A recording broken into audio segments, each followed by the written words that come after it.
દ્વારકા ગોમતી નદીના સામે કાંઠે ફસાયેલા યાત્રિકોને બચાવી લેવાયા। બહારથી આવતા યાત્રિકોને ગોમતી નદીમાં સમુદ્રની ભરતી ઓળની ખબર ન હોય અને સુદામા સેતુ તેમજ બોટ બંધ હોવાથી તે સામે કાંઠે પંચકોઈ તરફ જાય અને સમુદ્રમાં ભરતી આવે ત્યારે લોકોમાં ભય અને ડર પ્રસરી જતા યાત્રિકો ગોમતી નદી પાર કરીને આવવાની કોશિશ કરે ત્યારે મુસીબતમાં ફસાય છે।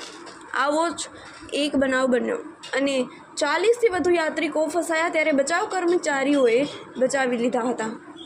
ભવિષ્યમાં આવો બનાવ ન બને તે માટે સ્થાનિક સરકારી તંત્રએ કડક નિયમો બનાવે તે ઇચ્છનીય છે।